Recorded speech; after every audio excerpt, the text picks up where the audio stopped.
Déconfinement des hommes, déconfinement des libertés. Les avocats sont là pour parler des libertés fondamentales. Les libertés ne resteront pas derrière nous.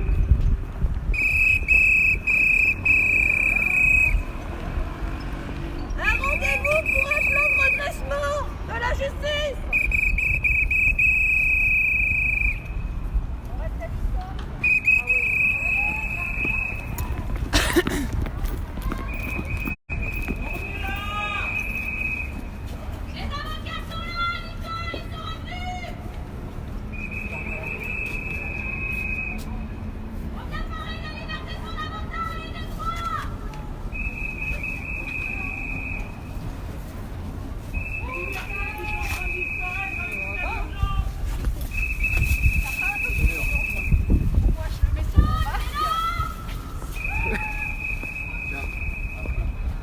Un rendez-vous, Nicole.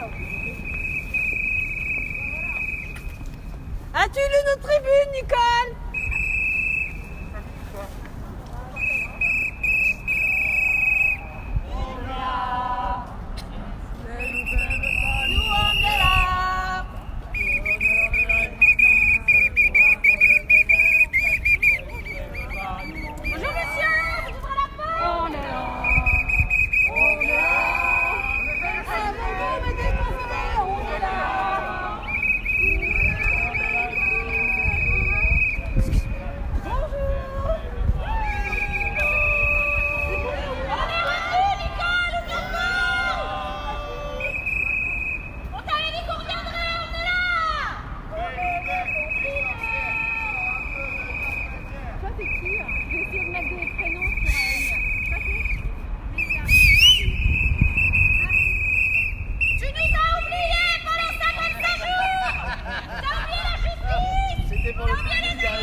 On n'oubliera pas.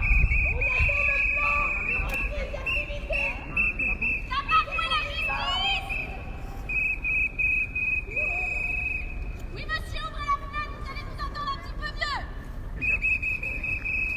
Ça va, Julia, elle est en forme.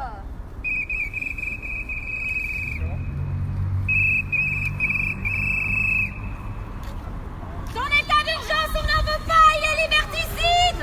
Il viole la liberté fondamentale des citoyens français.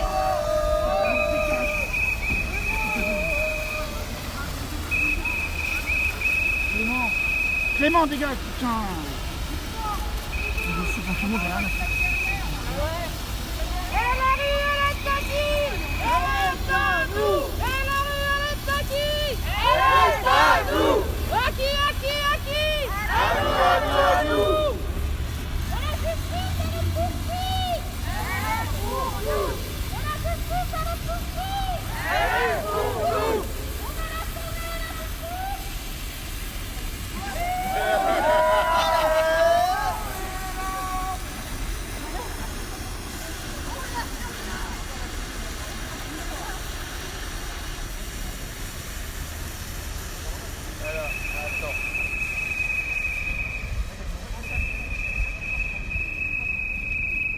On lâchera rien, Nicole, et on va revenir. Ouais. Pour les justiciables et pour la justice. Elle est en danger, la justice. Qui c'est qui a fait les petites roses?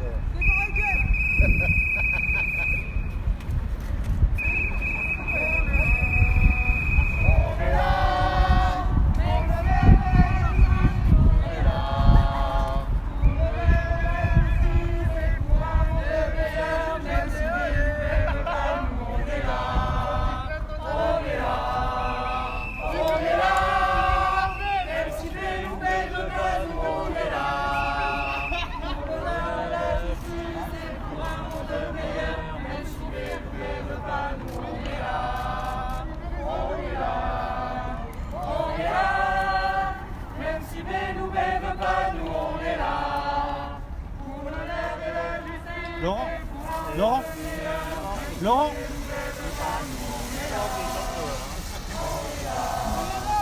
On est là, même si des nouvelles veulent pas, nous on est là. suppose que je vais faire pareil.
Les avocats sont pas contents. On n'est pas contents. Voilà, les justiciables sont pas contents. Justice confinée. Ils sont près de témoins. Les justiciables confinés. Droits fondamentaux bafoués. Justice confinée. Droits fondamentaux bafoués. Justice confinée. Droits fondamentaux bafoués. Justice confinée. Bon, j'arrivais pas à voir les quatre. Je sais pas comment faire les quatre. Je voulais faire un petit son, je fais un direct pour Sputnik France. Oui, vous Un direct Sputnik France. Oui, tout à Vous fait. voulez me dire deux mots? Oui, tout à fait, je peux. Si vous pouvez me dire bonjour, votre Bonjour. prénom? Alexis. Alexis, vous êtes avocat, Je suis donc avocat, cette tout à fait. action justice confinée que vous venez de dire là tout à l'heure, pourquoi cette action aujourd'hui, au jour 2 de déconfinement?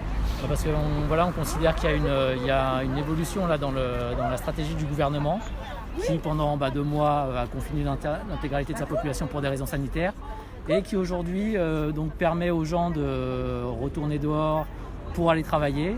En revanche, ce qu'on constate, c'est que toutes les libertés, elles, sont restées confinées justement. Comment ça? Notamment En la quoi? liberté de manifestation. Les gens n'ont pas le droit de se rassembler donc à plus de 10 personnes.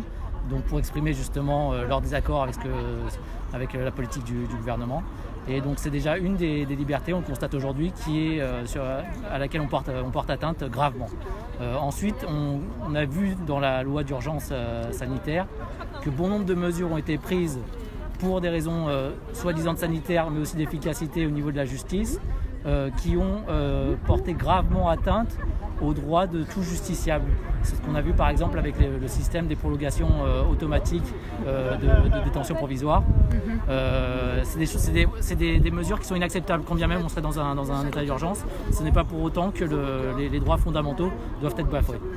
Et c'est pourquoi on manifeste aujourd'hui, parce qu'on considère qu'il y a un glissement, il y a un véritable glissement de la part du gouvernement vis-à-vis des libertés fondamentales de chacun. Et c'est inacceptable, il faut se saisir de ça. Merci beaucoup, bon courage. Nous sommes là pour la préservation des droits. C'est absolument fondamental ce qui s'est passé ces 8 dernières semaines. Et donc toute la distance automatiquement.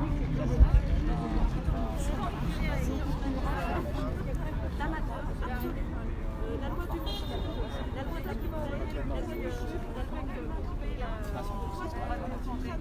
Ah oui. Ça a rapport avec Chex, le professeur Chex, métier. Ah si. Ah ouais? Mais elle est cancérologue. Peur de Écoute, je vais faire. Bonjour, je suis journaliste pour Sputnik France, je fais un direct. Vous voulez me dire deux mots? Je peux voir votre prénom?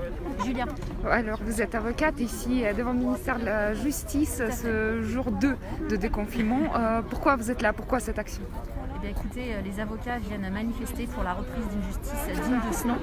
La justice a été complètement oubliée. Le discours du Premier ministre jeudi dernier n'a absolument pas évoqué ce service public qui est fondamental dans un état de droit.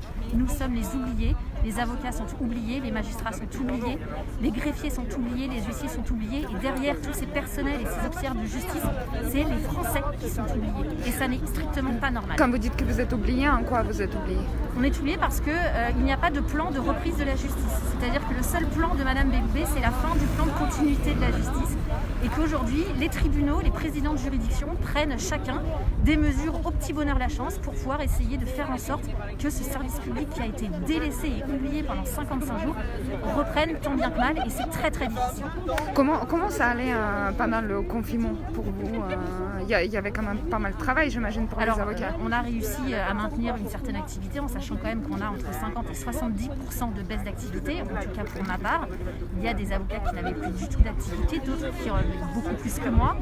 C'est très compliqué parce qu'en tant que profession libérale, nous n'avons droit à rien et nous n'avons pour la plupart pas reçu d'aide de notre pays.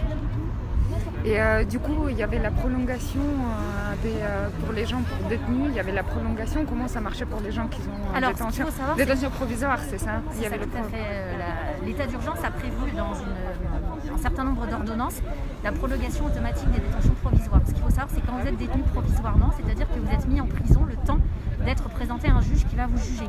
Durant cette période, vous êtes présumé innocent, c'est-à-dire que vous êtes juridiquement innocent.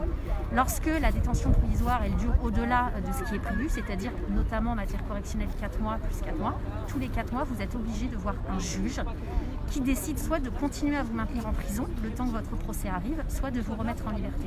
C'est comme ça depuis 1793.